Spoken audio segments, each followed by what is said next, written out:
qui ne me connaissent pas, je m'appelle M. Mullier, je ne suis pas d'ici, je descends du Nord, et je suis le secrétaire de la CEPRA. Et donc, je vais commencer cet exposé par une question. Si vous avez écouté les dernières actualités, il y a quelques jours, il s'est passé un événement qu'on signale chaque année, mais qui se rapproche de plus en plus vers le 1er janvier. Ça vous dit quelque chose, ça? C'est-à-dire que la France a consommé toutes les ressources naturelles qui seraient nécessaires pour un équilibre, disons, dans notre pays. Et à chaque année qui passe, chaque année, ça se rapproche. Bon. Donc...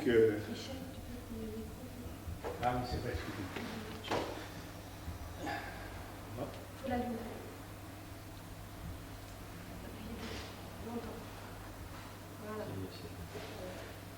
Allô, ça marche.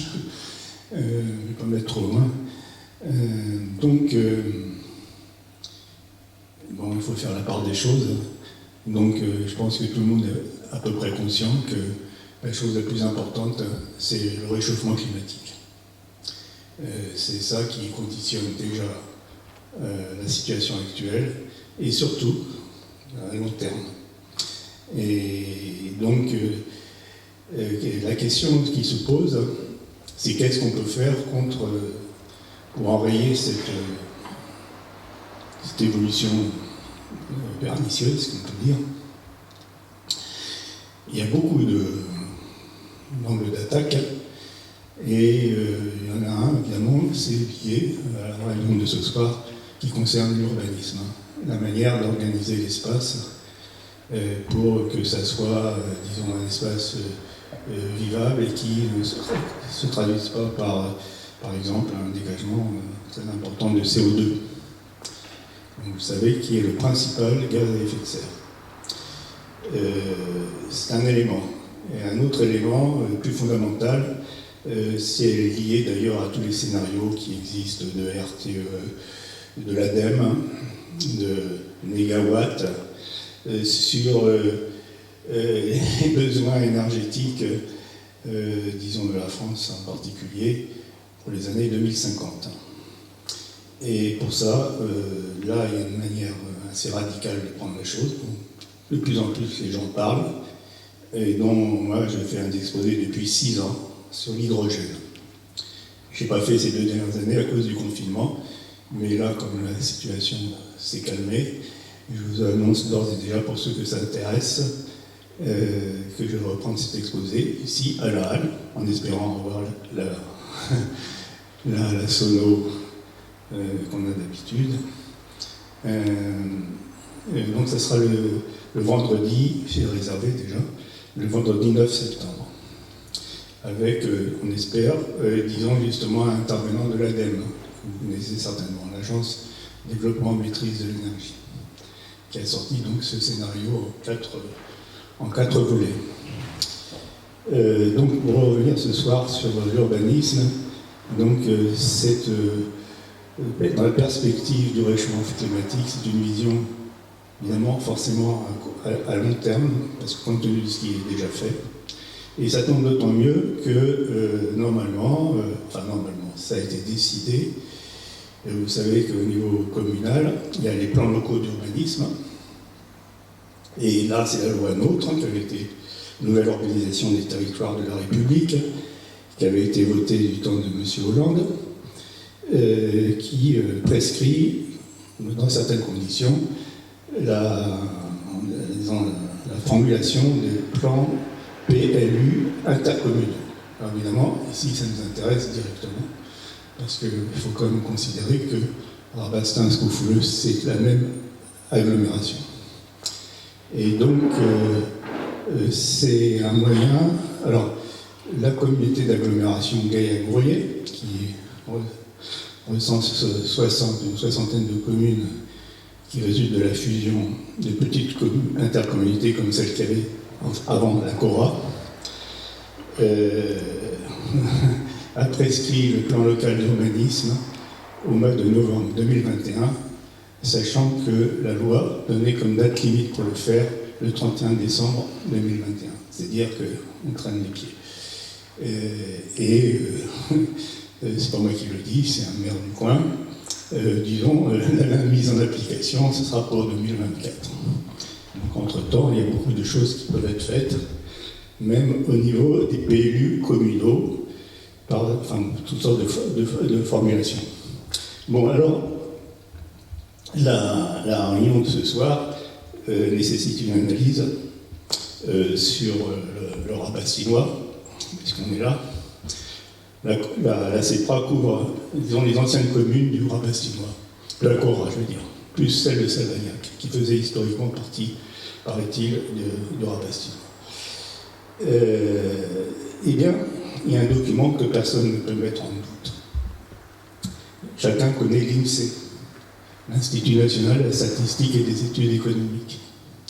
Or, moi, je l'ai appris, je ne le savais pas. C'est que tous les 5 ans, l'INSEE fait une comparaison de la situation de la population en France, de toute la France, tous les 5 ans. Et la dernière étude quinquennale, alors, il faut voir comment fonctionne l'INSEE. Bon, bien sûr, il y a le recensement, il y a environ 36 000 communes. C'est pas possible de faire le recensement sur toutes les communes en même temps. Donc il y a forcément un étalement. Et à partir de ça, l'INSEE calcule des projections, disons, raisonnables de la population. Donc par exemple, je ne sais pas quelle est la projection raisonnable pour Arbassins, mais à partir du dernier recensement, bon bien sûr, ça sera augmenté. Alors leur fourchette de calcul est très obscure. Enfin, peu importe. Donc ça leur permet de faire des comparaisons. Et donc en particulier pour le secteur qui nous concerne. Alors je vais vous lire ce qui était sorti à ce propos. C'est pas moi qui le dis, c'est l'INSEE. Généralement, on ne met pas en doute les chiffres de l'INSEE. Excusez-moi, tellement de papier.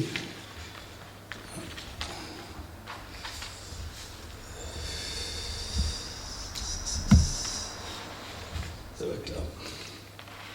Voilà. Alors c'est un extrait, je ne vais pas tout vous lire. Alors l'INSEE ne parle pas d'agglomération, on parle d'unité urbaine.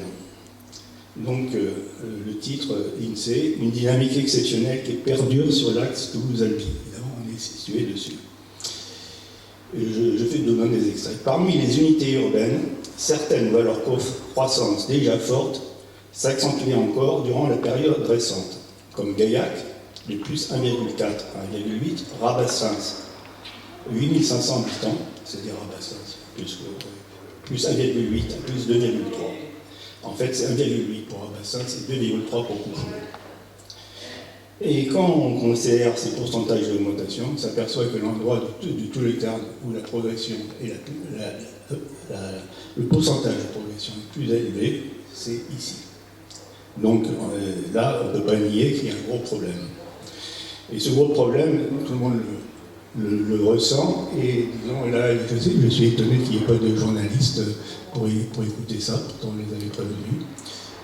Il y a le journal d'ici qui avait sorti un article il y a quelques mois qui disait impossible de trouver des médecins sur le rabat chinois. Les nouveaux arrivants, et ils sont encore beaucoup plus nombreux compte tenu de la Covid, qui a fait que beaucoup de gens qui sont par exemple à Toulouse ont préféré venir ici, par exemple s'ils peuvent faire du télétravail, des choses comme ça. Donc, qu'est-ce qu'on peut faire contre cette croissance qui devrait être maîtrisée, qui ne l'est, de notre point de vue, absolument pas, se basant sur des PLU qui ne sont pas respectés. Et donc, nous, on s'était adressé, au moment des élections municipales, par un questionnaire à toutes les listes présentant dans le rabat chinois. Et ça, vous pouvez retrouver ce questionnaire, je peux le reprendre, vous pouvez le retrouver sur notre site internet. Or, sur notre site internet, celui qui s'en occupe, pour l'instant, vous ne le trouverez pas, parce qu'il a préféré placarder, pour que ça soit vraiment visible, la réunion d'aujourd'hui, qui masque en grande partie tout ce qu'il y a sur le site. Mais après je suis long, excusez-moi. Après la discussion, disons la présentation normale du site, qui va être faite parce qu'il y a beaucoup de choses qui sont un peu, pas incohérentes, mais un peu cafouilleuses. Et parce qu'il y a plusieurs personnes qui se sont mises dessus. Et donc, qu'est-ce que je voulais dire donc, dans ce questionnaire que vous retrouverez, en fait, ce que je vais vous dire, c'est pratiquement le questionnaire que j'avais envoyé aux différentes têtes de liste et pour lesquelles on a eu des réponses, très peu de réponses, et des réponses plus ou moins dilatoires. Et ça va faire 2 ans. C'est un peu désastreux. Et c'est pour ça qu'on a fait cette réunion, pensant essayer de réveiller la population. Bon, apparemment, c'est pas trop le cas. On fait ce qu'on peut. Hein. Et c'est vrai qu'il y a une démobilisation générale.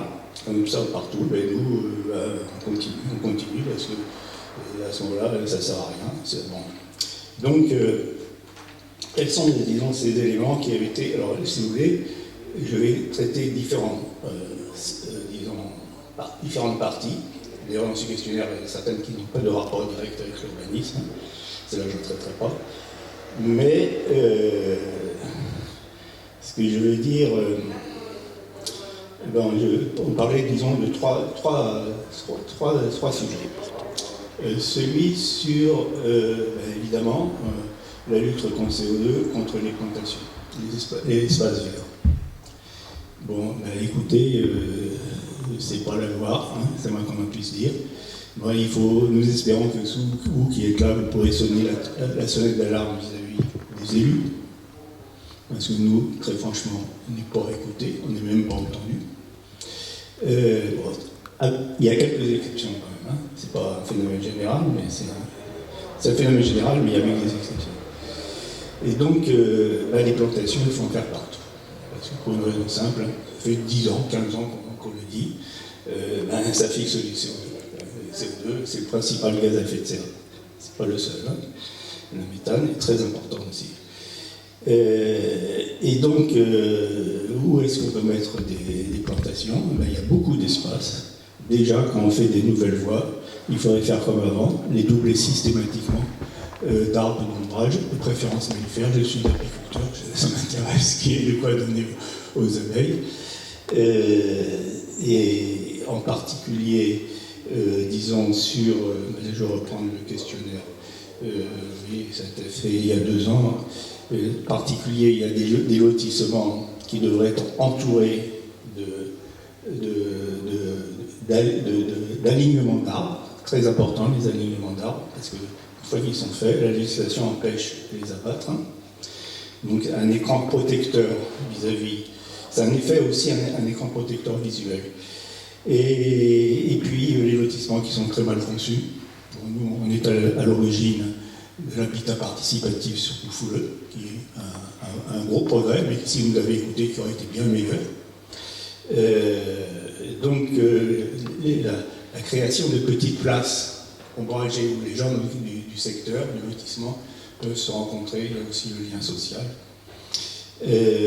Donc, au niveau des plantations, il y a beaucoup de choses à faire, des choses qui ne sont pas difficiles. Hein, et plutôt là, on abat les arbres et on les replante pas. On dira, on les replantera plus tard. Oui, d'accord, plus tard, tout plus tard. Il faut savoir qu'un arbre abattu, il faut en planter au moins 3 ou 4 pour compenser, le fait qu'il n'absorbe pas de CO2. Donc, nous, on a quand même une certaine expérience depuis le temps. On ne prétend pas tout savoir. Et donc, moi, si vous avez des remarques à ce propos, disons sur les plantations, on est tout à fait d'accord pour essayer de les exprimer. Il y a une dame qui vous passera le micro, et nous, on pourra les reprendre. Et puis après ça, vous avez une manière de le prendre à votre propre compte.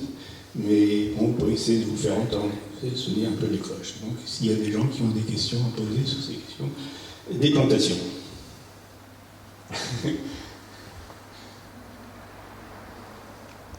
C'est peut-être M. Parmi qui va nous donner son idée, moi je ne sais rien. Écoutez, je dois dire une chose importante. Disons, je parlais des plantations le long des voies, et en fait, regardez, on peut voir ce qui se fait à droite et à gauche. Quand vous allez à Gaillac, La avenue de Toulouse, vous continuez bien au-delà, venant d'ici bien au-delà de Leclerc, parce que sur ça, avant le rond-point, il y a un hôpital sur la gauche, et bien vous verrez qu'il y a une maison de retraite qui a été faite.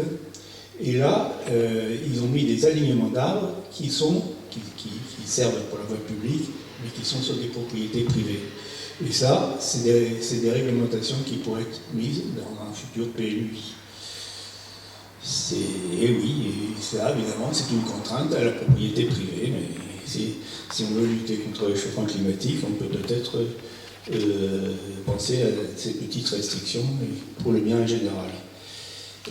J'essaie de retrouver ce que j'avais le questionnaire, bien sûr, je ne suis pas très bien organisé, surtout que ça a été fait un peu dans la confusion, notre réunion. On nous avait fait un tour pas très correct, hein. On avait prévu, on a commencé à 6h avec la UAT, et hier j'ai appris, un coup de téléphone de la UAT, que ce qui était prévu était annulé suite à l'intervention d'un élu. Et je ne sais pas lequel. Pardon ? C'est pas la UAT, c'est le CEREMA. Ah, excusez-moi, la UAT, le CEREMA, pour moi c'est un peu... Nous avez pas raison. Le CEREMA m'a envoyé un courriel nous disant, non, on nous a demandé d'annuler ça. Un élu nous a demandé d'annuler ça. Qui est cet élu ? On le saura forcément. C'est pas très malin. Mais je parlerai quand même de ce... Parce que le CEREMA avait une optique... Disons, nous, on se place au niveau du réchauffement climatique. Lui, il avait une optique à plus ou moins plus court terme, et qui concerne peut-être plus directement les gens. C'est, disons, la relation entre l'habitabilité des villes et la santé. Il y a énormément de choses à faire pour assurer une santé à peu près correcte. Et simplement, ça, c'est des choses qu'on peut lire à droite et à gauche. Vous savez que chaque année, il y a à peu près 50 000 personnes, on considère, alors je ne sais pas comment ils calculent, 50 000 personnes qui sont mortes en France de façon prématurée à cause des différentes pollutions en ville. Et aussi, ça je l'ai appris récemment, qu'il y a à peu près 150 000 personnes qui laissaient le pot, si je peux dire, à cause du bruit. Le bruit. Bon, mais le bruit, les pollutions et le bruit, c'est les voitures. Alors, qu'est-ce qu'on fait contre ça ? Eh bien, nous, on a toutes sortes de préconisations. Bon, c'est, disons, rendre la ville plus vivable, disons, par les déplacements, les déplacements à bicyclette, à vélo. La voiture a pris une importance considérable, exagérée, et nous avons fait des propositions, bien sûr, qui sont restées lettres mortes, disons pour la création de parkings de quartier. Bon, ça, c'est pas simplement des propositions, mais aussi, c'est pas l'idée, mais savoir comment l'appliquer. Et ça, disons, il y a un moyen très simple, c'est que quand une propriété est à vendre dans un secteur, la commune a le droit de préemption. Elle a le droit de préemption. Et il y a des villes en France, il y a des communes, c'est une affaire de peut-être 10 ou 20 ans. Je peux vous donner par exemple la Saint-Bertin, vous allez voir, ou aussi dans le Pyrénées-Orientales, je ne me souviens plus, où ils ont eu une politique systématique de préempter pour faire des parkings de quartier. Évidemment, ça aussi, du coup, ça dégage les voies des voitures qui sont garées le long de la route, et non, elles n'ont plus le droit.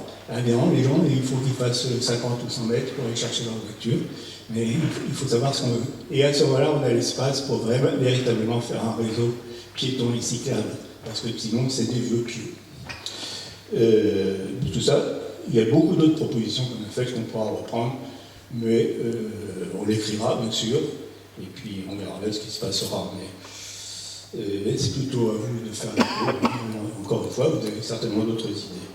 Et donc, il y a quelque chose qui est toujours sur le site, une fois qu'il sera démasqué, si je peux dire, c'était l'idée des vieux rabastinois, d'utiliser le comblement, décombler le pont de Murel pour faire un parking paysager qui permettrait de recentrer les voitures et dégager beaucoup d'espace au centre-ville, qui est embouteillé. On peut rentrer dans les détails si vous voulez. Donc, écoutez, si vous avez des remarques, ce serait bon d'en faire part. Ben, moi, j'en ai une. Ben, vas-y, il y a le micro que tu as réglé toi-même. Bonsoir, messieurs, dames. Je suis un Rabastinois d'Occaz, hein, ça fait que 20 ans qu'on est là. Et nous avons fait construire notre avant-dernière demeure. Et à la Morole, il y a 25, 26, 30 nouvelles maisons. Il n'y en a aucune qu'il y a le chauffe-eau solaire. Et c'est bien grave qu'il n'y ait pas de loi d'urbanisme qui oblige à avoir un chauffe-eau solaire.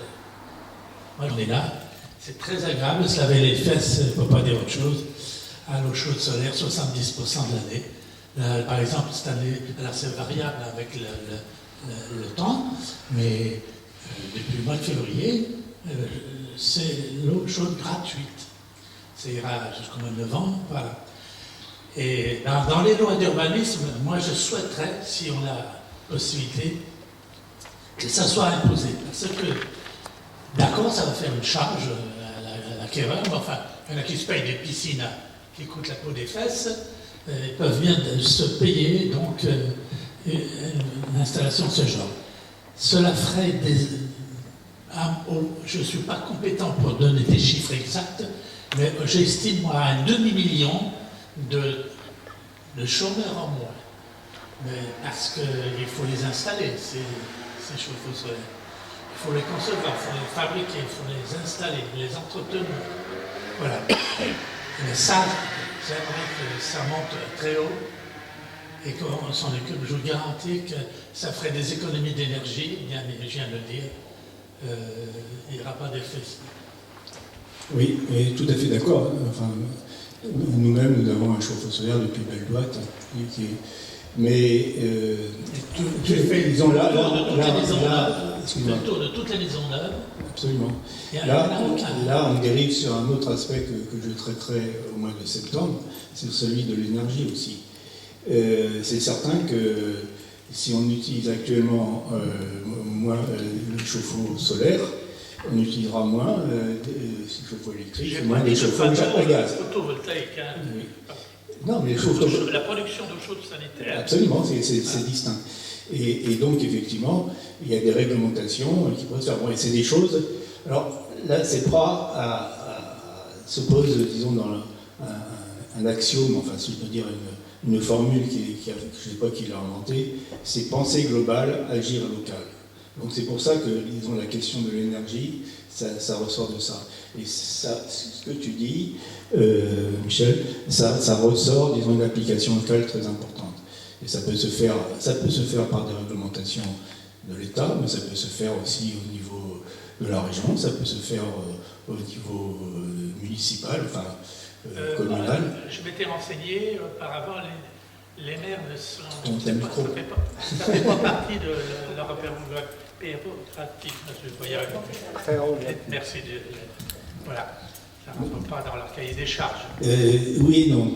Parce que, par exemple, dans le PLU de Rabastens, il y avait des possibilités d'augmenter la construction, disons la superficie constructible, dans la mesure où on faisait ce genre d'investissement. Donc, vous voyez, par le biais du PLU, on peut faire passer des choses comme ça. Et ça serait bien de passer. Mais, tout à fait d'accord. Mais justement, voilà, je dérive un peu sur l'exposé du mois de septembre. C'est pas simplement l'eau chaude. Comme tu viens de le dire, les capteurs photovoltaïques, c'est crucial. C'est crucial, mais ça pose aussi des problèmes d'orientation des maisons. Donc, au moins, il y a une façade au sud. Donc, pratiquement, ça veut dire qu'il faudrait faire plutôt des maisons à 4 pans, qui sont dans la tradition d'ici. Mais donc, le gros problème, c'est, disons, de se débarrasser au maximum des voitures. Les gens en ont, mais c'est pas normal que ces voitures plus ou moins ventouses, disons, empêchent le déplacement correct des piétons et des cyclistes. Quand vous faites des études, ça n'a pas été fait sur Rabastens, mais la plupart des gens font des choses énormes, 70 ou 80%, ils disent nous, on est d'accord pour circuler à pied ou en vélo, mais c'est trop dangereux, surtout pour nos enfants. Et il n'y a pas de mystère. Il faut prendre là. Alors, quand on est en situation périphérique, on peut construire en conséquence. Mais même au centre-ville, là, il faut, mettre les voitures, dans des parkings, et puis un point, c'est tout. Quitte à ce que les gens fassent 100 mètres à pied pour aller chercher leur voiture, qui peut être surveillée d'ailleurs. Bon, là, maintenant, j'ai abordé un sujet là, vous allez apprendre des choses intéressantes, plus intéressantes que ce qui est marqué sur le questionnaire. C'est l'histoire de la passerelle. La passerelle pour piétons et cyclistes. Ça fait plus de 10 ans que la CEPRA se bat pour ça. Avant, c'était pas trop mal commencé du temps de M. Brest, et ça s'est vite enterré. Et on ne demande pas la passerelle pour la passerelle, on demande la passerelle pour un élément structurant pour la liaison entre les communes. Et donc il faut que ça soit continué par alors le mot piste cyclable est peut-être un peu exagéré, mais au moins par des itinéraires cyclables sécurisés, et donc sans voiture. Et donc là, le site de la CEPRA, pour l'instant, il est masqué par l'annonce d'aujourd'hui, mais il y a quand même l'historique de la passerelle, vous verrez ce qu'on a fait depuis belle lurette. Et là, les derniers développements, je voudrais vous en faire part. Et là, vous allez apprendre quelque chose d'intéressant. Et donc au départ, la CEPRA s'était battue en 2009, avec l'appui des Paralysés de France, pour montrer que la situation du pont n'était pas acceptable. Et donc, à partir de ça, la CORA avait accepté de faire une étude de faisabilité. On ne savait pas si on pouvait faire une passerelle ou pas. Ça a été fait par le cabinet Aegis, qui dépend de la Caisse des dépôts, qui est localisé à Palma actuellement. Et donc, ce document a été donné. Il a été payé comme ça, en papier. Pour ceux qui veulent, je peux le repasser, même s'il date de 10 ans. Différents types de passerelles avaient été examinés, différents types de positionnement de la passerelle. Et à la suite de ça, la CORA avait décidé de choisir le passerelle comme par hasard, enfin c'est tout à fait un hasard, c'est celui qu'on avait préconisé sur notre dépliant que vous pouvez retrouver en bas d'ailleurs. Celui de la passerelle de l'Arloin. L'Arloin, c'est un petit village à côté de Pau, au-dessus du Gave de Pau. Et je me souviens, toi, Michel Cotte, que tu avais proposé aux adjoints de l'urbanisme de les amener, tu te souviens, pour discuter avec M. Soudard, pour voir comment on pourrait faire. Ils ont refusé. Bon, et donc certains sont devenus maires d'épaisseur. Et donc, cette étude a été mise en sommeil. Et bon, grâce surtout à la Covid, elle a eu un effet positif. Les gens se sont rendus compte quand même, par exemple les Parisiens, qu'est-ce qu'il leur restait? Ils ne pouvaient pas prendre les transports en commun à cause de la contamination, ils ne pouvaient pas prendre les voitures à cause des embouteillages. S'ils n'habitaient pas trop loin, ils pouvaient prendre le vélo. Et donc actuellement, tout le monde est d'accord, il y a un boom pour le vélo. Et donc, on avait fait des démarches, tout ça c'est sur l'historique. Vous le trouverez l'historique sur le site, on n'invente rien, absolument rien. Donc on avait dit, bon, on va essayer de faire quelque chose. Bon, on va faire quelque chose. Et puis là est venu les élections municipales, donc en 2020, et on a remis ça sur le tapis. Et là, compte tenu de l'ambiance générale, bon, peut-être parce que nous on avait remis ça sur le tapis, on a décidé de reprendre ça. C'était M. Damès qui devait s'en occuper. Et donc il a fini par reconnaître, tout ça, vous verrez sur l'historique, qu'il fallait faire une étude de réactualisation de l'étude d'Aegis. Oui, mais c'est 20 ans, il faut trouver de l'argent pour faire cette étude. Heureusement, le département a été d'accord pour donner la moitié. Le reste, il a fallu négocier. Et nous, on a pu intervenir, du temps de M. Verdier, pour que la commune mette la somme faramineuse de 1 800 € pour assurer, comme pour Coufleux, pour assurer cette étude de réactualisation d'Aegis. Ça a été fait, l'argent a été trouvé en mai 2019. Ensuite, on a demandé à M. Tamès cette étude, une réactualisation, ça prend quelques semaines. Il suffit de vérifier les coûts, comment ils ont évolué. Non, c'est pas possible. D'ailleurs, je ne suis pas tout à fait d'accord avec ce qu'ils ont écrit. D'ailleurs, tout ça, c'est des citations, hein, je n'invente pas. Et vous pouvez retrouver, par exemple, dans ses vœux, ce qu'il avait dit. Et donc, ben, cette étude, vraiment, elle existait. Et ça paraît quand même étonnant. On a demandé à monsieur le maire de Rabassins, l'argent, il a été voté en 2019, où il passait cet argent. Est-ce que l'étude a été faite? L'étude de réactualisation. Pas de réponse. Bon, et ils nous ont dit, il y a eu des conseils municipaux auxquels j'ai assisté, ils nous ont dit que cette étude, ouais, vous savez, ils sont penchés dessus, mais ça ne vaut pas grand-chose. Hein. Mais, donc il y a M. Brest, qui a repris notre argumentation, qui a dit, mais attendez, l'argent a été dépensé. Non, mais cette étude ne vaut pas grand-chose. Mais je voudrais la voir. Ah ben, vous l'aurez. Et il lui a fallu 4 mois pour avoir l'étude de réactualisation. C'était pas l'étude de réactualisation, c'était le résumé de l'étude de 2010. D'ailleurs, M. Brest s'en était même pas rendu compte. Et donc, ce que je veux dire, eh bien, voilà. Mais ils ont fait faire une nouvelle étude, parce qu'elle était mauvaise, cette étude de réactualisation, par un GEROP. Et là, maintenant, M. Laborie, qui est ici, nous a donné l'étude d'un GEROP, je ne mets pas du tout en question, il nous a dit de ne pas la transmettre, il ne l'a pas transmis, mais il y a eu quand même des échos dans les journaux qui disaient que ça tournerait autour de 10 millions d'euros. Voilà. Et donc, ça, tout le monde l'a dit, dans ces conditions-là, c'est terminé pour la passerelle. Or, ce n'est pas terminé pour la passerelle.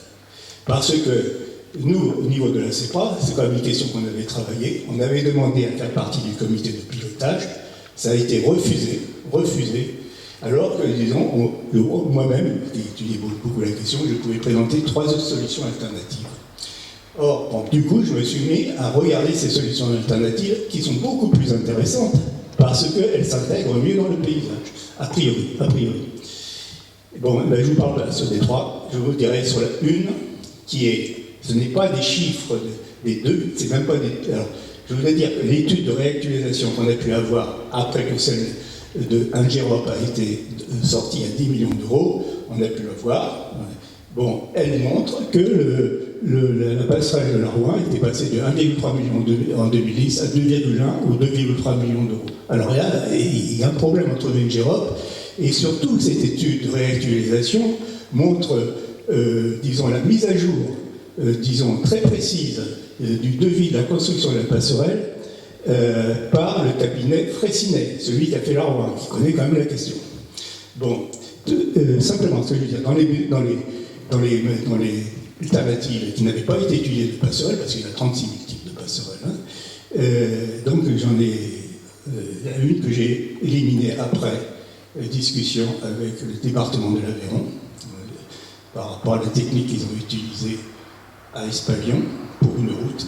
Je pensais que c'était transposable pour les passerelles. D'ailleurs, c'est intéressant pour le deuxième pont, on va y venir. Et donc, bon, il y en a une qui est en construction actuellement et qui coûte 3 millions d'euros.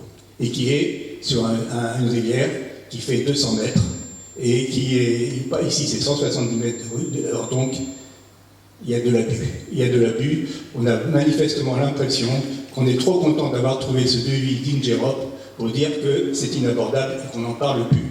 De toute façon, les déplacements d'eau, il faut qu'ils se fassent. De toute manière, bon.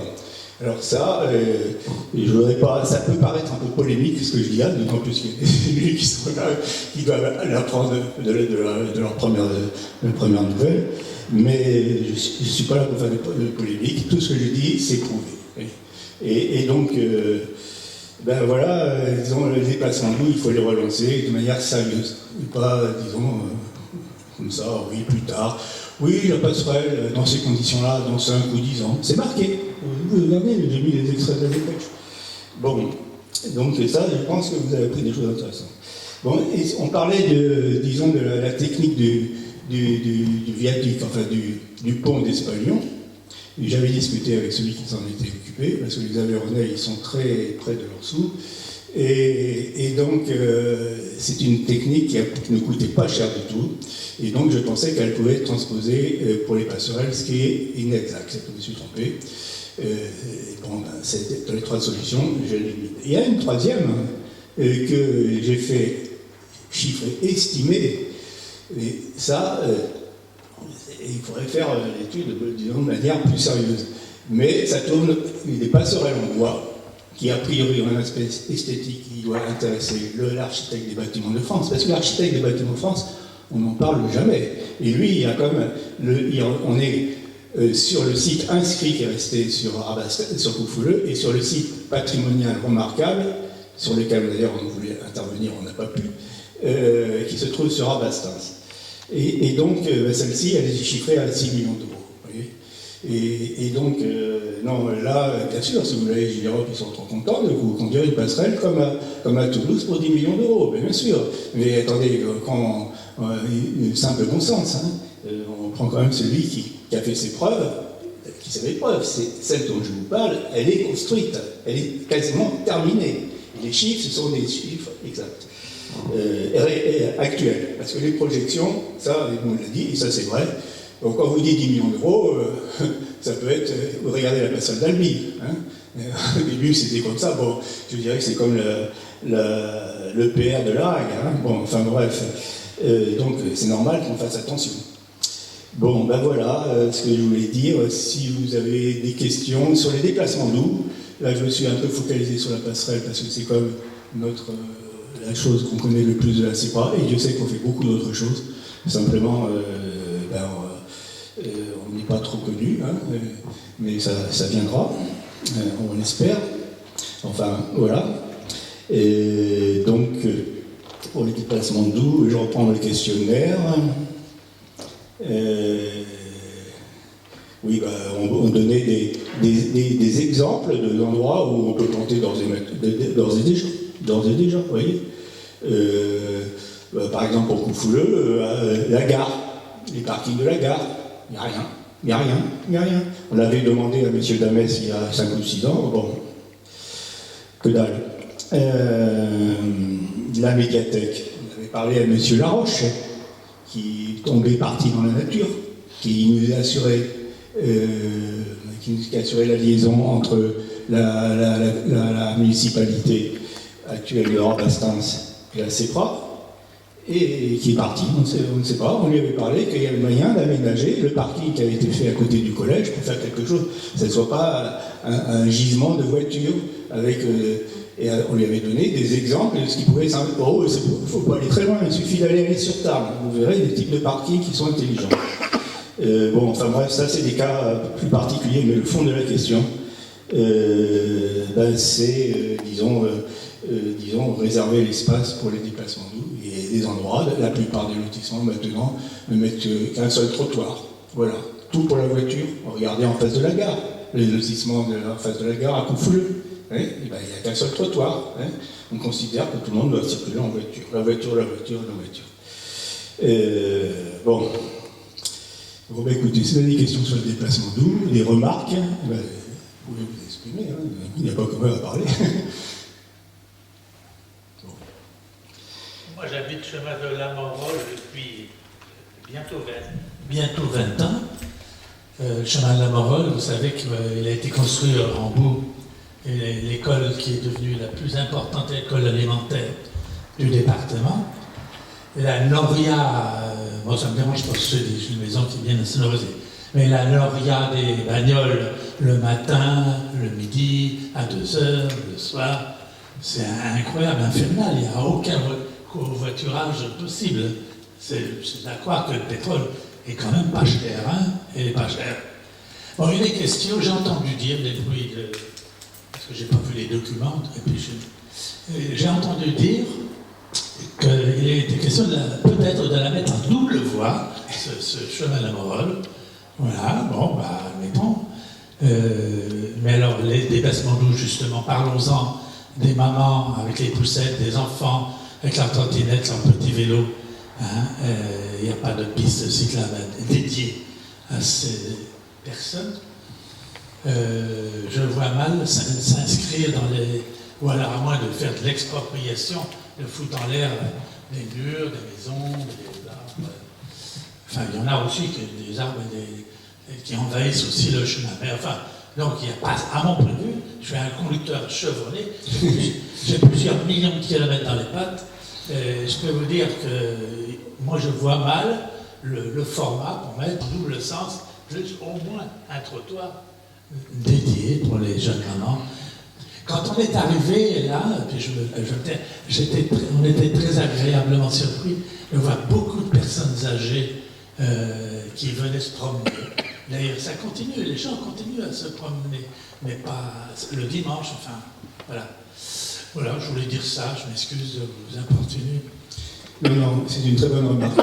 Ceci dit, une des rares choses qu'a obtenu la CEPRA du temps de M. Brest, c'est le piste, disons, l'itinéraire, disons, piétonnier, qui part, disons, derrière le fumarel, la route du fumarel. Moi, ça m'intéresse, parce que ça, le fumarel, ça veut dire en patois, ça veut dire l'enfumoir pour les abeilles. Et comme je suis apiculteur, j'ai marqué ça. Mais ça continue, et donc, c'est très utilisé, ça tombait sur la rue, ça tombe toujours, sur la rue, l'avenue de la Croix-Blanche, qui monte à l'école de l'Espérance. Et là, c'était une réalisation qui avait été faite du temps de M. Brest, c'est qu'ils avaient busé le fossé pour la prolonger jusqu'à l'école. C'est une très bonne chose. Alors là, il y a des remarques. Oui, ça devient très ponctuel, mais là, c'est pas la peine de faire une réunion publique pour dire ça. Mais quand cette itinéraire cyclable descend sur cette chaîne, ça descend quand c'est des gamins, et ben c'est très dangereux. C'est les voitures extrêmement dangereux. Et normalement, avant, il y avait un stop pour les voitures. Ben non, maintenant, c'est pas du tout. Et puis, par ce marché, bon, il est question, ce qui n'est pas du tout idiot, de mettre cette route-là en double sens. Mais il faut remarquer que quand même, sur le côté, il y a une buse. Je ne sais pas, il faudra mettre interdiction au poids lourd de quelque chose, parce que, disons, la buse, elle n'est pas d'une solidité extraordinaire. Ceci dit, du temps de M. Verdier, ils avaient prolongé cette partie pour arriver derrière le col de l'Espérance. Donc, ça tient à peu près la route, si on peut dire.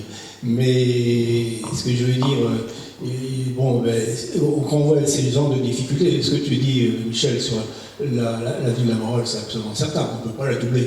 Et des constructions, alors là, vous allez faire sauter les maisons, c'est pas possible. Et donc, non. Et alors là, on retombe sur le PLU de Rabastens, qui avait été révisé du temps de M. Brest, et il y avait un contournement de Rabastens qui se faisait entre la route de Salvagnac et la route d'Albi, à hauteur de Termarché, et suite à l'intervention des consorts, je crois Béteil, enfin quelque chose comme ça, disons l'endroit où devait passer la route, on a fait un lotissement qui s'appelle le lotissement Jacques Trégan. Et nous, quand on a cherché à discuter, on ne peut pas discuter, et on est allé devant le tribunal administratif. Et le tribunal administratif a trouvé une entourloupe pour dire que, disons, ça pouvait passer quand même, mais ceci dit, le tribunal administratif ne nous a pas condamnés. Ce qui montrait bien qu'on est sur le fond, il savait très bien qu'on était, disons, c'était correct ce qu'on disait. Donc là, il y a un gros problème. Alors je vais introduire le point suivant. C'est celui du deuxième pont. Parce que, historiquement, Rabastens, disons, il y avait, moi je l'ai vu, dans tous les papiers que j'ai, je peux le retrouver, il y avait un contournement de Rabastens qui partait d'à peu près à hauteur de la gendarmerie pour arriver sur la route d'Albi. Et les maires successifs ont accordé les permis, maintenant ce n'est plus possible. De la même manière que sur la route de la Morole, ce n'est plus possible. Et donc, alors comment faire là, vous faites la comparaison entre Rabastens et l'Île-sur-Tarn, c'est beaucoup plus agréable de vivre à l'Île-sur-Tarn, parce que là, il y avait un maire qui a tenu tête et qui a fait faire la déviation, le contournement de l'Île-sur-Tarn.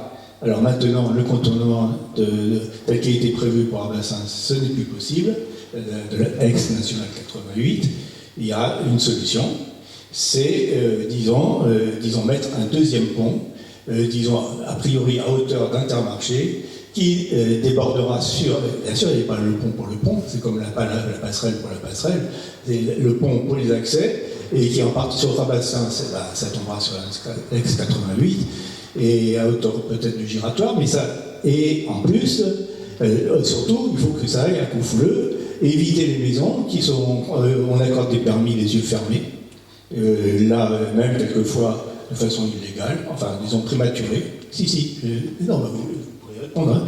Vous n'étiez pas là à ce moment-là. Je pourrais vous montrer les papiers, monsieur je sais plus comment, Laborie, excusez-moi. Donc là, si on continue ces constructions, où sera placé le deuxième pont? Beaucoup plus loin. Et alors là, vous voyez le détour qu'ils vont faire les gens pour pouvoir éviter Rabastens. C'est maintenant qu'il faut le faire. Alors, maintenant, la construction du deuxième pont, nous, on a pu la chiffrer. Regardez sur le site. Hein. Alors, par comparaison, ce qui s'est fait à droite et à gauche. C'est une très grosse somme. C'est absolument évident. C'est absolument évident. Mais il y a une chose qui ne coûte rien, ou 3 fois rien. Hein. Dieu sait qu'il y a beaucoup d'argent qui est gaspillé à l'agro. Hein. Excusez-moi. Hein. Je pourrais en dire beaucoup. Hein. Et donc, il y a quelque chose qui ne coûte pas grand-chose, c'est de faire une étude pour localiser, comme ça s'est fait pour la passerelle, une étude de localisation du deuxième pont et de sa desserte. Et à partir de cette étude, on met des emplacements réservés dans le futur PLU, mais il sera là dans 4 ans. C'est une compétence du département. Non, c'est pas. Ça ne relève pas du Bon. C'est une compétence du département. On ne peut pas mettre un emplacement réservé pour une compétence qu'on ne détient pas. Ah bah si, je suis désolé, vous pouvez faire un emplacement réservé pour une route. Pour ce qui concerne la commune, pour l'État ou pour le département, mais c'est celui qui exerce la compétence qui met son emplacement réservé. Mais non, mais je ne suis pas d'accord avec vous, c'est tout. Vous n'êtes pas d'accord? Oui, on a bien le droit de pas être d'accord. Hein. Et bon, prouvez-le ce que vous dites. Les PLU, on peut faire des emplacements réservés pour tout, hein. Même si ça profitera pour le département. Pas pour les compétences. Bon, ben d'accord, dites que vous ne voulez pas de deuxième pont, c'est tout. Et pas d'études, c'est plus clair. Voilà. Et vous prenez le micro, c'est plus simple. Oui, non, mais c'est parce que Il y a des choses qu'on ne peut pas... on peut pas vous laisser dire certaines choses. Ah oui, mais parce que je peux me tromper. Hein. Non, mais Mais vous aussi. Et c'est souvent le cas. Sur ce qui concerne, vous avez indiqué que vous souhaitez qu'on travaille sur la possibilité d'avoir un nouveau pont. C'est les départements qui s'en occupent. Les communes travaillent sur ce sujet-là avec le département. On en a parlé. C'est pas évident d'avoir une réponse immédiate, mais je sais que ça fait pour vous longtemps que vous en parlez. Moi personnellement, je peux vous dire qu'on a reposé des questions, on en a parlé également entre nous au niveau de l'élaboration du PLU. Ce sont des choses qui nous intéressent. Donc ce qu'il ne faut pas dire, Monsieur Meunier, c'est qu'il ne faut pas dire, et il ne faut pas laisser penser que les communes ne s'intéressent pas tous les points que vous avez évoqués, que ce soit la passerelle, que ce soit l'augmentation des mobilités actives. Moi, je voudrais dire juste un mot parce qu'on a l'impression que vous allez aboutir à une solution qui va peut-être le satisfaire. Le résultat de cette démarche que l'on mène avec les communes de Rabastens et Coufouleux est établi à partir d'un plan de l'État, d'une loi qui a été indiquée en juillet 2020, je crois, qui préconise qu'en 2024, 9% de la circulation en France soit faite avec des mobilités douces. Donc on s'inscrit dans cette démarche. Et de ce fait, on est d'accord avec vous et avec vos objectifs généraux. On est capable de s'inscrire dans la démarche de votre association, en accord avec les éléments de l'État, et c'est favorable à votre démarche. Et pourquoi vous voulez qu'on aille contre ça? On est favorable à ça. Écoutez, je vous réponds. Et de ce fait, ce qu'on a cherché à faire avec la passerelle, ce que je voulais préciser, est de façon très succincte. C'est que si en 2009 vous avez beaucoup œuvré pour pousser ça, je peux le reconnaître, j'étais pas là en 2009. Et à partir de 2009, depuis 2010. En 2009, il y a eu les premières études de Aegis, vous en avez parlé. Ensuite, il y a eu une reprise de cette étude qui n'a servi pour s'inscrire dans cette démarche de l'État, de favoriser les mobilités douces, de considérer ce qu'apporterait une passerelle. Et on a fait des dossiers, et vous êtes au courant de tout ça. Et je vous ai donné les dossiers qui résultent de l'étude, la dernière étude d'Ingérop, avec les prix qui ont été mentionnés. Je voulais simplement indiquer puisque c'est une réunion publique, qu'on a travaillé sur ce sujet et que vous récupérez ici les informations que je vous ai fournies. Non, pas du tout. Si celle, je reconnais, celle sur l'étude de réactualisation des GIS, vous me l'avez donnée alors qu'on l'a demandé depuis 2 ans et demi à M. Damès. Oui, mais attendez, non, mais je ne vous mets pas en cause personnellement, M. Adrouy. Vous êtes nouveau, vous êtes. C'est pas là. D'ailleurs, vous êtes venu ici et je vous en remercie. Et c'est un dialogue, on peut ne pas être d'accord, mais je vous reconnais ces qualités. Mais ce que je viens de dire sur les prix des passerelles, c'est sûr et certain. Je suis désolé. Vous nous l'avez donné, l'étude de réactualisation des GIS chiffre la passerelle type de l'Arouin à 2,1 ou 2,3 millions. Et fait par le cabinet de Fraissinet. Mais ça, lisez-le, le document. Il est très technique, je suis bien d'accord. Mais c'est pas d'invention, c'est pas 10 millions d'euros. Bon, alors, c'est tout à fait abordable. Nous avons consulté, l'entreprise Fraissinet a été consultée, oui. L'entreprise Ingérop a été consultée, on en a beaucoup parlé. Il y a des gens ici qui ont travaillé sur ce sujet, je ne suis pas le seul. Je tiens à le dire, on a travaillé en collaboration avec Rabas. Oui, mais pas en collaboration avec la CEPRA qui en sait beaucoup plus. Non, mais attendez. Attendez un instant.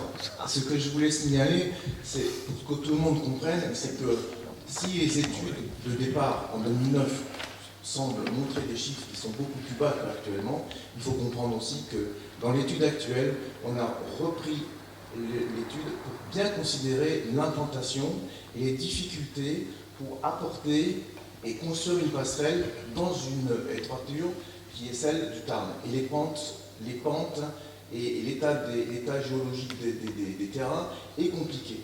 Pour construire une passerelle, il faut amener du matériel. On a même imaginé qu'il fallait apporter des barges, pour pouvoir amener les éléments de la passerelle. Ça n'avait pas été compté au départ. Là, ce qui avait été compté au départ, je pense, c'était simplement projeter la passerelle. Là, on a considéré tous les aménagements qu'il fallait apporter pour construire la passerelle. Ce qui a changé les chiffres. Et puis, vous savez bien, les prix des matériaux ont largement augmenté, et surtout récemment, avec la crise du Covid. Donc, tous ces chiffres arrivent en réalité sur une passerelle à peu près à 7 millions, ce qui correspond au projet que vous aviez, mais je voudrais simplement dire que moi je considère qu'Ingérop a fait un bon chiffrage, parce qu'Ingérop a été sélectionné par Toulouse pour une passerelle équivalente sur l'île du Ramier. Bon, donc si Toulouse, si nous sommes, puis moi je ne suis pas totalement à mesure de comparer les prix, si vous êtes capable, très bien, mais je pense que Toulouse, avec la capacité technique qu'ils ont, avec leurs services techniques, ils ont dû quand même juger qu'Ingérop n'était pas si mauvais. Ah, mais j'ai pas dit que c'était mauvais, j'ai dit que les chiffres étaient exagérés, c'est tout. C'est aussi simple que ça. Quand je vous dis 3 millions d'euros pour une passerelle qui fait 200 mètres de long, je ne l'invente pas. Nous n'avons pas abandonné le projet passerelle. 5 à 10 ans. C'est marqué dans les journaux. Excusez-moi. Bon, ça vire un peu la polémique. Excusez-moi, je suis adjoint à la mobilité à Robassin, je m'occupe des plans de circulation, je comprends ce que dit monsieur, et je me suis dans un premier temps intéressé dans la passerelle, puisqu'on m'avait confié cette délégation. Ce que je peux vous dire effectivement, c'est que... Oui, c'est monsieur Richard. J'ai cherché avec des journaux, je n'ai jamais pu. Je suis désolé, mais écoutez, vous pouvez persévérer, il n'y a pas de souci. Je tiens à vous dire qu'effectivement, la passerelle avait été chiffrée, mais on ne savait pas. Il n'avait pas été prévu les points d'ancrage. Et ça a pratiquement doublé le prix. On a traité le prix d'une passerelle sur la longueur linéaire sans chercher à savoir où elle allait. Alors attention, hein, c'est pas péjoratif, hein, mais je veux dire par là, c'est que lorsque nous avons dans un second temps donc recontacté le cabinet GIS, qui effectivement nous a demandé où devait aboutir ou atterrir cette passerelle dans un sens et l'autre de Rabassin et Couffouleux. Donc c'est là que nous lui avons indiqué côté Couffouleux et côté Rabassin. Et c'est à partir de là que nous avons fait des études de sol, et pour descendre jusqu'à la roche, c'est impressionnant en termes de coût. Et ça a pratiquement doublé. On ajoute à ça le surcoût lié aux matériaux, et on obtient Et pour en revenir au pont, il faudra choisir entre la passerelle et le pont. Parce que nous n'obtiendrons pas des subventions pour régler les deux. C'est pas possible. Non, quant à ce qui est du contournement de la ville de Rabastens, il faut bien comprendre que l'aboutissement, la valeur ajoutée qu'apporterait le contournement de Rabastens, ça n'a rien à voir avec la valeur ajoutée qu'apporterait le pont. On n'aura pas les mêmes utilisateurs. Il y a un certain nombre de choses que vous dites qui sont exactes, mais écoutez, il y a quand même un gros problème. Vous me faites part de toutes sortes de choses qui sont quelquefois intéressantes, que je ne mets pas en doute, en particulier sur la moyen d'ancrer la passerelle. Ça dépend de l'endroit où on la met, c'est pas pareil. Nous, si vous regardez notre dépliant qui existe depuis 10 ans, on n'a pas dit que c'était forcément en face de la gare. Et il y a des emplacements qui sont beaucoup plus intéressants. Excusez-moi. Est-ce que vous l'aviez chiffré? L'ancrage. Est-ce que vous l'aviez chiffré? Non, on ne l'a pas enchiffré, mais entre un endroit, un ancrage au centre-ville, où on a les pires difficultés à faire venir les engins, et un autre endroit qui est un peu déplacé et où les engins peuvent venir, c'est du simple bon sens que dire que ça coûte beaucoup moins cher. Oui, l'objectif de la passerelle, c'est de desservir à la fois le centre-ville de Rabastens. L'objectif de la passerelle, c'est quand même de desservir le centre-ville de Rabastens pour permettre aux personnes qui empruntent justement le train pour aller travailler sur Albi ou sur Toulouse de prendre leur vélo, d'emprunter la passerelle et de déboucher directement sur la gare. Donc c'est quand même l'emplacement, le plus pertinent, il me semble. Pas forcément. Mais si vous le mettez, si vous l'excentrez par rapport à la gare, excentré, elle risque de ne pas être utilisée, la passerelle. Parce que les gens qui vont travailler, qui vont prendre le train, sont peut-être aussi un petit peu timés le matin ou le soir quand ils rentrent. Attendez, madame. Donc il faut qu'ils aillent... Excusez-moi, vous étiez au conseil municipal du temps de M. Ouest. Hein. Vous savez que c'est le cabinet Citadia qui avait fait la révision du PLU. Et vous vous souvenez, vous pouvez le retrouver, que le cabinet Citadia avait dit qu'à son avis, le positionnement de la passerelle, ce n'était pas à hauteur de la place Saint-Charles qu'il fallait le faire. C'est à hauteur du prolongement du Prévert. Et bien sûr, c'est décalé par rapport à la gare, mais c'est décalé sur Coufouleux d'à peu près une centaine de mètres. Et là, on retombe sur, nous on l'a écrit, vous le trouvez dans l'historique, on l'a dit à Coufouleux, mais disons, on ne me répond même pas. Mais monsieur Laroche, vous n'êtes pas, pas Laroche, monsieur, vous n'êtes pas en cause, vous n'y étiez pas. Donc votre prédécesseur, c'était monsieur Camolès. Et monsieur le maire, je le mets en copie, ça ne servait à rien.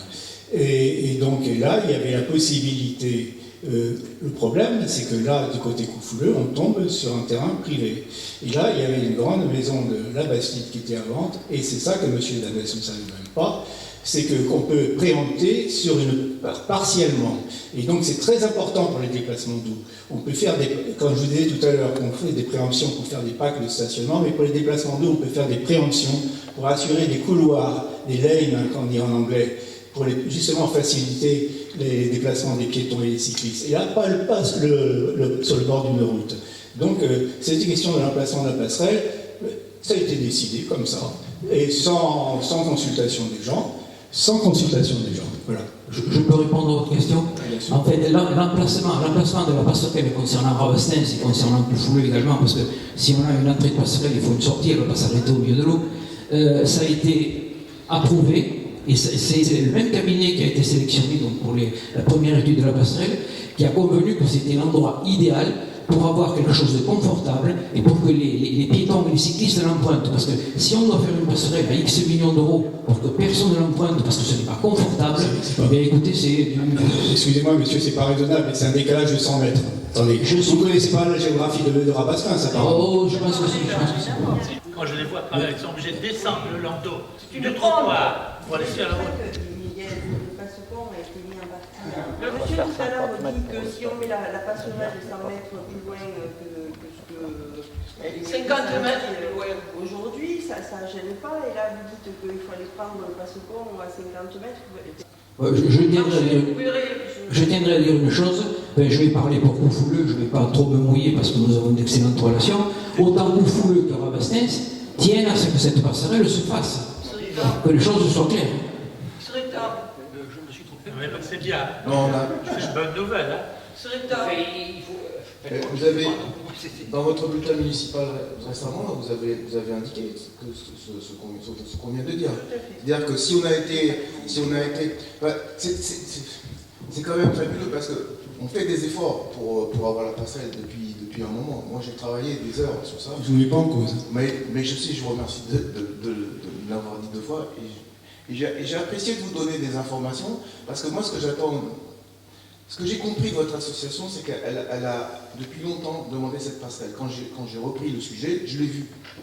D'ailleurs, j'ai vu les emplacements que vous aviez préconisés au départ, ce qui n'est pas loin d'être ce qu'on a sélectionné, parce que ça semble être effectivement ce qui est retenu aussi par les bureaux d'études par rapport à la localisation, mais aussi parce que nous avons à Rabastens et à Coufouleux développé des études pour la mobilité. À Rabastens, il y a eu des réunions publiques dans lesquelles ont été présentés les emplacements, les nouveaux emplacements de voiries, etc. Tout ça, je vous laisse un peu mousser l'expliquer, hein, parce que moi, c'est pas mon côté.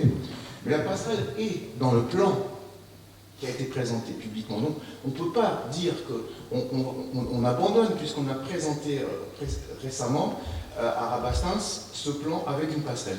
Et il y aura aussi à Coufouleux une réunion publique pour parler du schéma directeur des mobilités actives, donc exclusivement pour parler des piétons et des vélos à Coufouleux. Donc c'est des axes et des enjeux importants.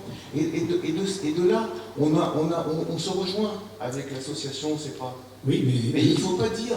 Moi, ce que je trouve pas normal, monsieur Munier, c'est que vous dites, on n'arrive pas à être entendu.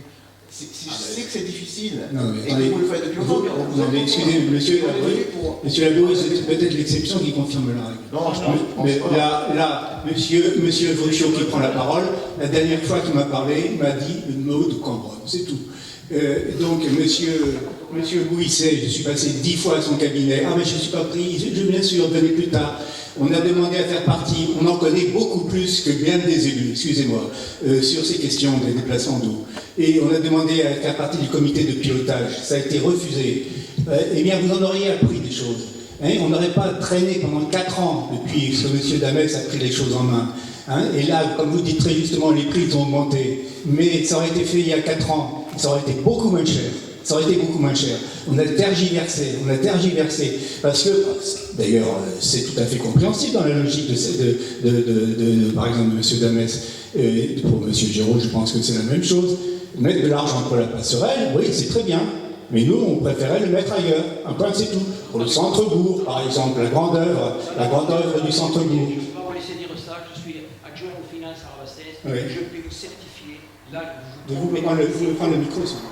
Non, mais je voulais juste dire et abonder dans le sens de M. Laboué, tout ce que tu avances depuis le début de la séance. Je le porte depuis des années. Ah ben, merci, non. C'est pas vrai. Une fois de plus. Et je peux le montrer.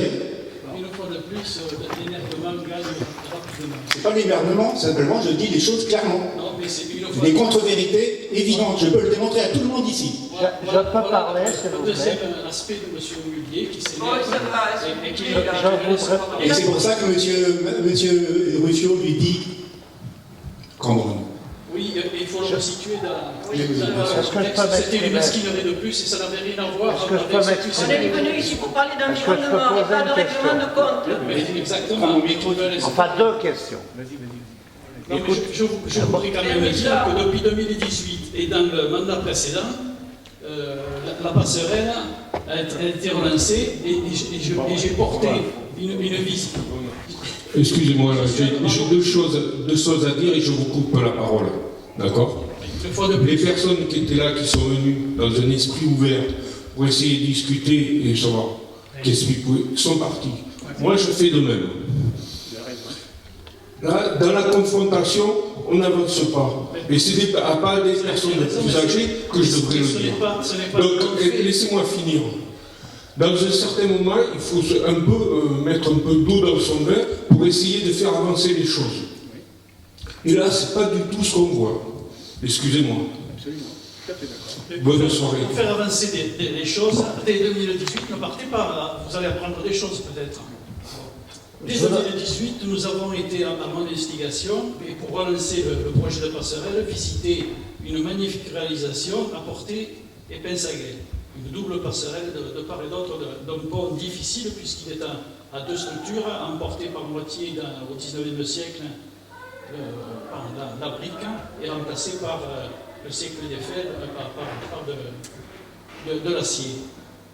Et à partir de là, il y a eu cette réactualisation, et pas simplement venant d'une demande de la CEPRA. Je suis toujours à travailler dans l'ombre, et je n'aime pas ces prises de bec dont vous êtes, M. Mullier, très coutumier. J'arrêterai là parce que je ne veux pas dénaturer l'inquiétude. Les arguments ad hominem. Alors qu'on n'a pas d'arguments. Je vais essayer de m'exprimer. Il n'y a que toi qui les as. Je suis Jean-Marie Parny de Darneville. Donc, je suis en colère. Je suis très en colère. Parce qu'il y avait une réunion qui était prévue, sur laquelle on a communiqué. Ça a été compliqué parce qu'à l'heure actuelle, on n'a pas le papier qu'il faut pour pouvoir sortir le nombre d'articles. Donc, je me suis battu pour ça. Que l'organisme qui était chargé d'organiser ce jeu fait, alors sous la pression d'un élu. Alors moi, ce que je voudrais d'abord, quand on lance des trucs comme ça, il faut savoir quel est l'élu, il faut savoir de quoi on parle. Ça m'agace souverainement qu'on amène ça comme ça, hein, sans amener de preuves. Maintenant, je vais dire autre chose. Là, ce que je vois, c'est un règlement de compte entre Michel Mulliez et Olivier Damez. Ça suffit. On en a marre de ça. Je vois pas trop bien. On en a marre. C'est un règlement de compte. À hockey choral, on règle les comptes. Hein, c'est pas ça. Hein. Personne n'en veut à M. Mulliez. Hein. Et quand Michel Mulliez dit la CEPRA, c'est beaucoup plus que tout le monde, alors ça, il va falloir le prouver. Parce que ça veut dire que tous les experts sont mis en cause et que la CEPRA a l'expert absolument incontournable. Et ça, c'est agaçant. Voilà ce que j'avais. Bon, mais c'est très bien, tout le monde a le droit de s'exprimer. Messieurs les censeurs, bonsoir. Voilà, tu n'écoutes même pas ma réponse. Sautez de point. Alors, je vais l'écouter là. Oui, écoute, quand tu dis l'étude du CERAMA a été supprimée sous la pression d'un élu, je peux te montrer les courriels que m'a envoyé le CERAMA. C'est factuel. Bon, pourquoi le CERAMA n'a pas dit qui? Mais c'est la politique de la langue de bois. Personne ne dit. On dit à machin, il ne l'a pas dit. Coupe-le, et c'est des méchants, nous on est des bons. On prouve ce qu'on dit. Moi, c'est un travail d'investigation. Alors, j'en ai marre des conneries. Je te montrerai le courriel, si tu veux. Tu verras ce que m'a envoyé le CERAMA. Il ne m'a pas donné le nom. C'est tout. Il m'a dit que c'est un élu. Et qui est d'ailleurs à la communauté d'agglomération. Voilà ce qui est marqué. Mais je te l'envoie dès ce soir. Mais le peut non, c'est pour répondre mais c'est quoi? C'est pour répondre à la première question. Je t'ai répondu, c'est factuel. Et donc, quant à l'histoire du règlement de compte avec notre M. Mulliez et M. Damez, que nous en aise, absolument pas. C'est M. Damez qui ne veut pas. Jusqu'ici, n'a jamais voulu discuter. C'est pour ça qu'on est obligé de faire des recours. Et certains recours, et d'ailleurs ça remonte au temps de M. Verdier quand il était maire de Coupe-Fouleux. Parce que nous, notre politique, c'est d'essayer de discuter. Regardez, on a demandé à faire partie du comité de pilotage, il n'y en avait pas question. On a cherché à discuter, par exemple, avec M. Mouisset, il n'y en avait pas question. Bon, M. Lacorie fait exception, d'accord, mais d'une manière générale, on ne veut pas nous entendre, c'est tout. On n'a pas la science infuse, on en connaît beaucoup plus. On ne dit pas qu'on connaît toutes les passerelles. On en connaît beaucoup plus que la plupart des conseillers municipaux, c'est tout. Donc j'ai répondu à tes deux questions. Il me semble de manière factuelle. Bon, alors maintenant, si vous voulez, ça a pris un ton un peu polémique, je suis désolé, mais effectivement, il faut dire la vérité. Hein. Et il faut que tu dises ta vérité. Mais, d'accord. Oui, c'est ma vérité. C'est pas la vérité, mais il y a toute la CEPRA qui est derrière moi.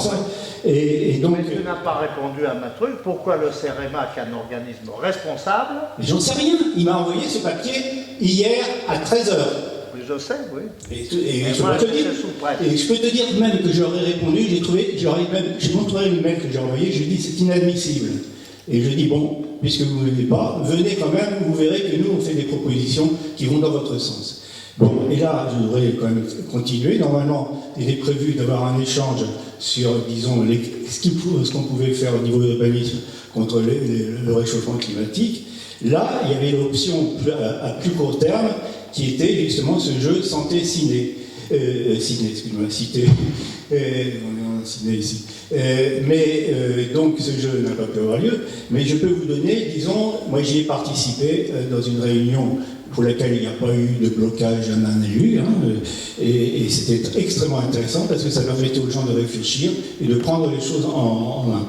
Et donc, je peux vous dire, ce projet, alors vous voyez, il y avait une fiche de rendu, et je vous dis ça pour montrer que c'était vraiment quelque chose de très intéressant, et parce que les gens, le réchauffement climatique, ils vont moi, pas mal d'huge, hein, comme disait Louis XV. Par contre, les gens, la santé, je peux vous dire qu'il y a quand même sur la région, ils ont mis un indicateur, j'ai pas pris le nom, je peux le retrouver, qui permet de connaître la qualité de l'air, disons, en Occitanie, selon les endroits. Et vous tapez votre commune. Ben, vous verrez qu'Arabassin, c'est pas fameux, hein, c'est vraiment pas fameux. Aujourd'hui, c'est, disons, dégradé ou un truc comme ça. Il y a un niveau de 6, très mauvais, jusqu'à 1, là, on a le niveau 3. Bon, et donc, quand les gens de la santé, ils sont quand même beaucoup plus sensibles que le réchauffement climatique, certains le mettent en doute. Mais là, ben, ça n'a pas pu se faire. C'est pas de mon fait, au contraire, j'étais très content qu'ils acceptent, mais c'est eux qui ont été mis à une pression. Alors, ce qu'il avait mis en évidence dans cette réflexion sur ce projet, c'était une maquette sur laquelle les gens devaient réfléchir et essayer de voir comment on pouvait, dans CEREMA, ça se termine par aménagement. Les aménagements qui pourraient être faits pour, disons, améliorer la santé. Et donc, on voyait les points qui avaient été évoqués, le bruit, les déchets, l'alimentation, l'espace public, l'habitat, la proximité, les îlots de fraîcheur, hein, dans la plantation, les mobilités actives, hein, tiens, la passerelle, pas simplement la passerelle, pas. La qualité de l'air, j'ai envie d'y faire allusion. La sécurité, oui, la sécurité, elle n'y est pas trop. Hein. Le pont, actuellement, il est en violation complète de la loi de 2005 sur les personnes en situation de handicap, qui dit que pour des itinéraires, vous parlez des itinéraires des itinéraires comme la gare, et bien, il faut que les personnes en situation de handicap puissent y accéder normalement, ce qui n'est pas le cas. C'est l'illégalité totale. Bon, ben voilà. Bon, ben écoutez, maintenant... Alors, simplement, je voudrais quand même, on avait été prévu que...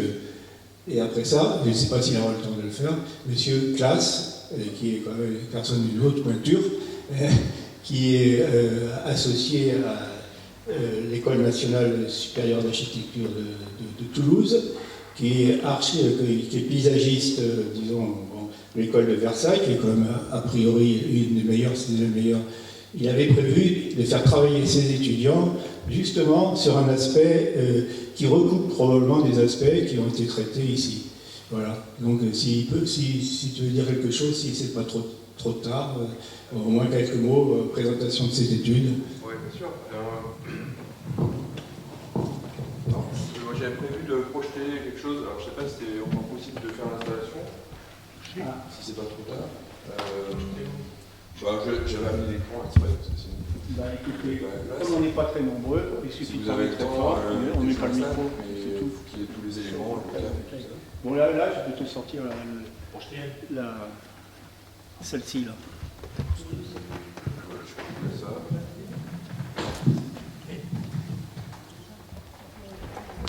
Bon, on essaye de confronter le côté un peu utopique de certaines propositions, vous allez le voir, et puis la capacité qu'on a à transformer ces utopies en réalité dans une démarche de conception liée à la capacité de l'architecte, en tout cas, développement de cette capacité de projet.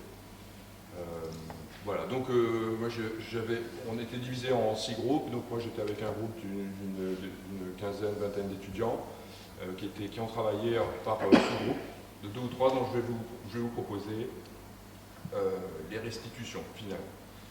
Donc le travail s'est développé sur une approche déjà sensible du territoire, une réflexion, je dirais, plus d'analyse, et puis ensuite des propositions.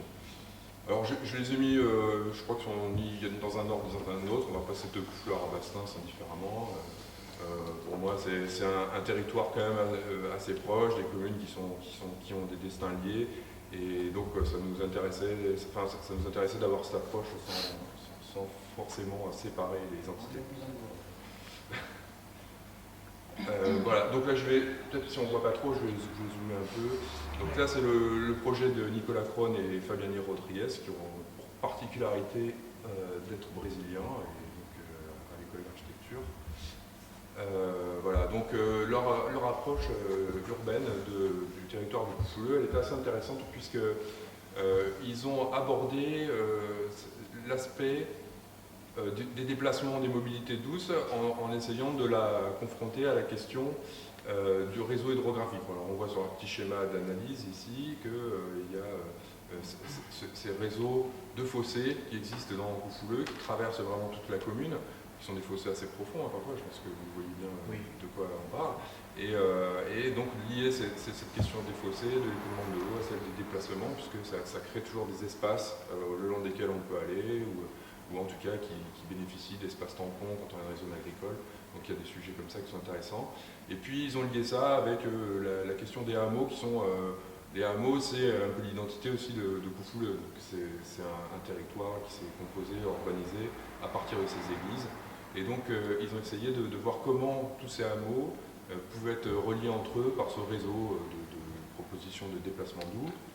Et comment, à partir de là, en fait, ça pouvait permettre de réfléchir aussi à des densifications, à des urbanisations complémentaires ou à des mises en valeur, des installations d'équipements aussi dans le territoire rural des hameaux.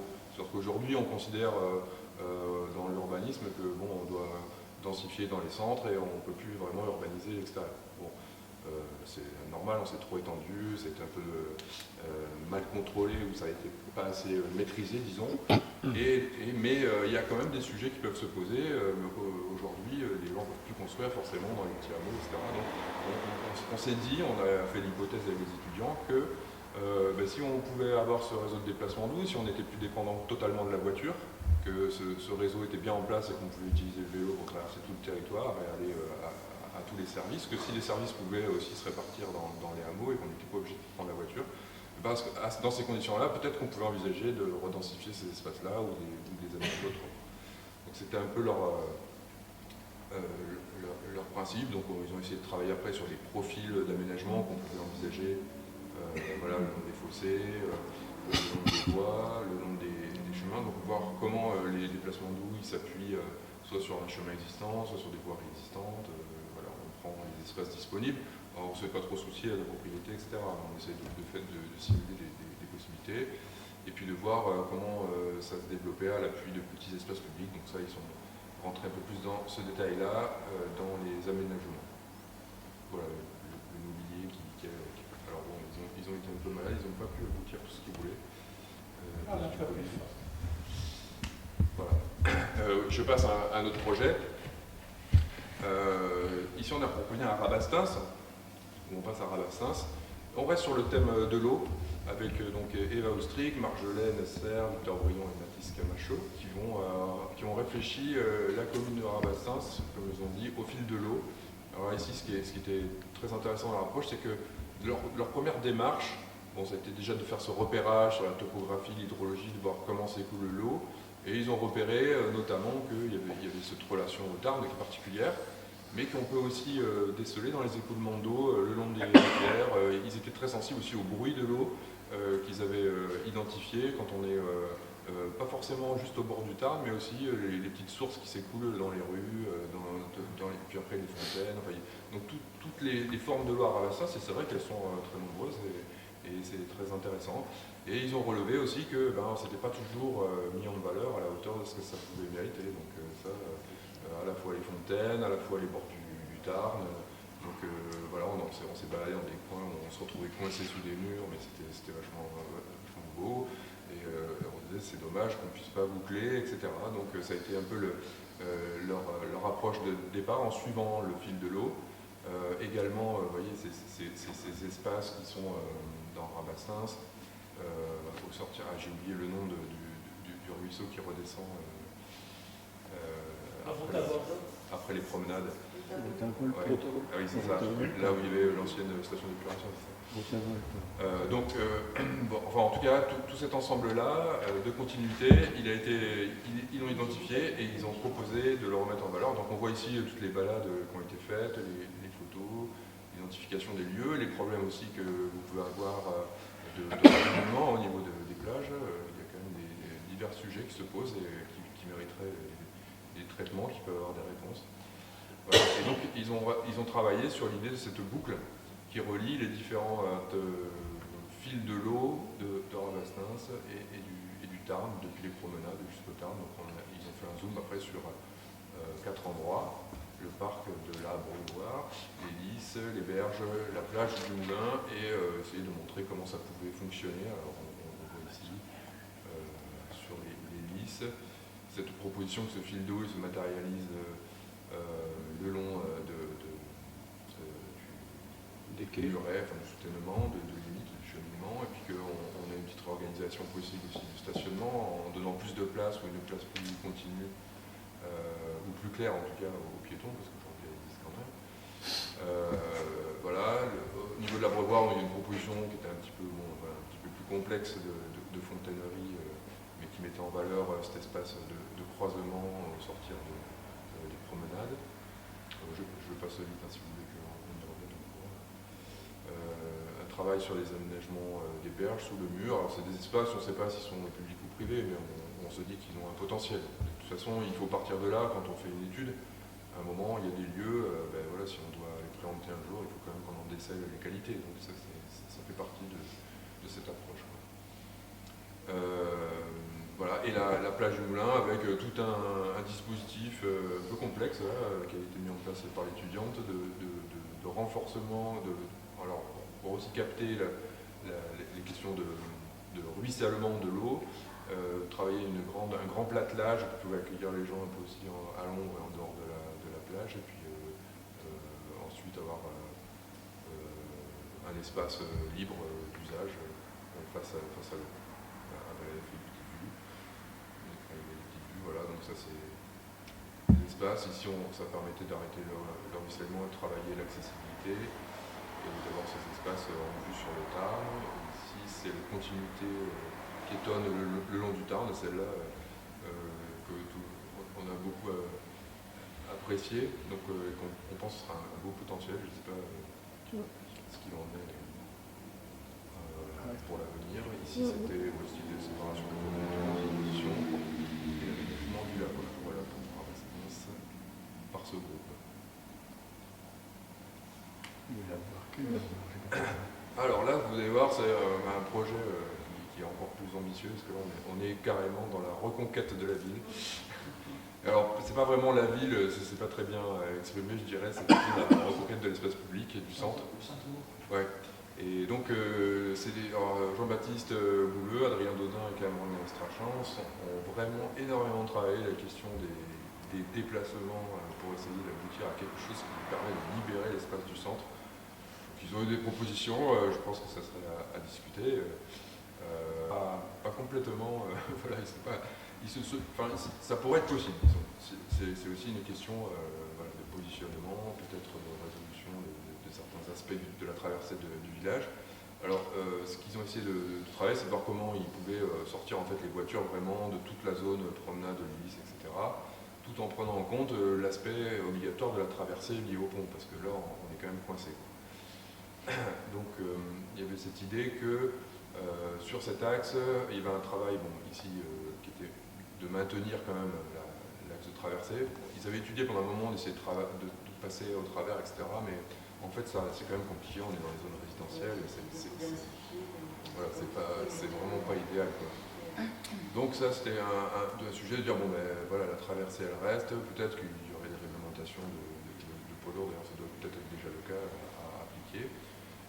Et ensuite, le grand sujet, c'était comment on fait avec le pont. Donc ce qu'ils ont proposé, c'est de faire un sens unique.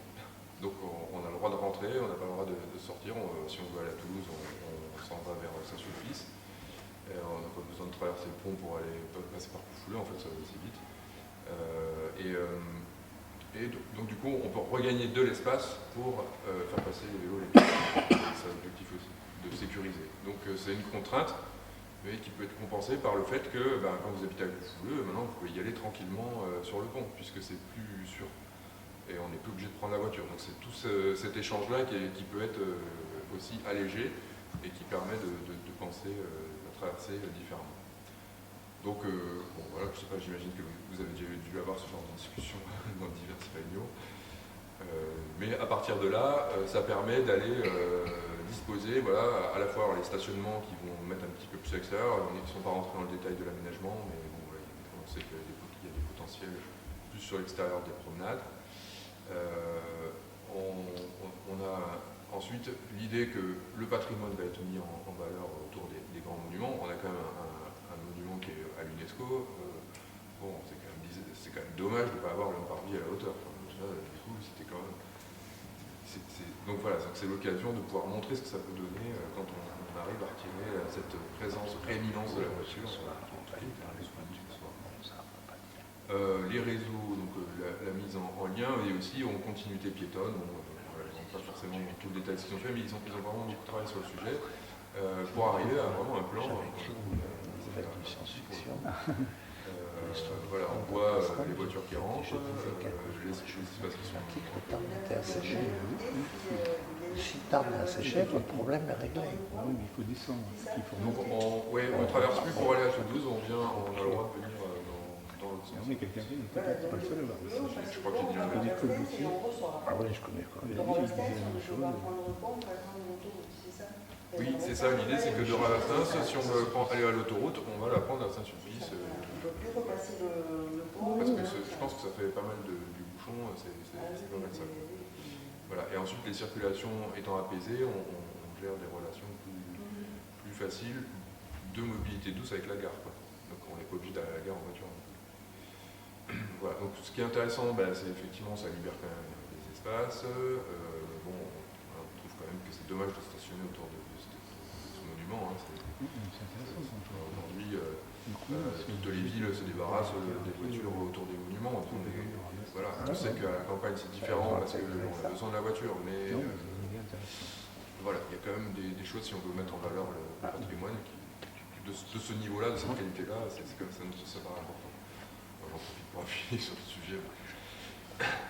Voilà. Et ensuite, bon, la mairie avec son parvis, les abords de l'Halle, enfin voilà, tout un ensemble d'espaces qui seront beaucoup plus piétonniers parce qu'on ne peut plus vraiment y stationner et parce qu'on peut y circuler librement à pied. Voilà, il y a quand même toujours les stationnements proches des commerces, aux abords, dans les promenades, voilà. Mais on met la contrainte là-dessus. Ce qui est bon à faire un référendum pour savoir si... Ouais, ça va être plutôt du parvis. Voilà, c'est pareil dans le bassin, etc. Bon, alors, oui, la suppression des stations. On a poussé un petit peu pour voir ce que ça donne aussi. Voilà, parce que, voilà, vous allez voir, sur les vues, ça donne assez envie.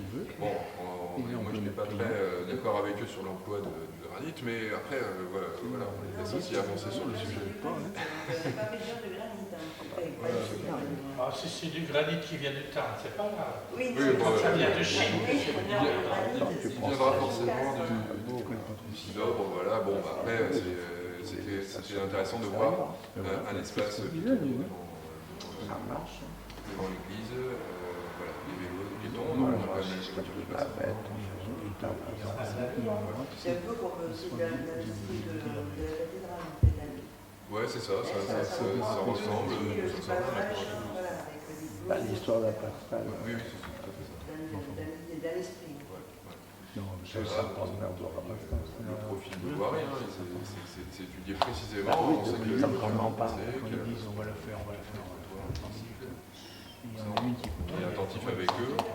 Ouais, alors oui, et ici les promenades, bon alors évidemment, il va falloir trouver un petit budget pour le faire comme ça, mais peut-être à la place de la passerelle. Si on en parle pas.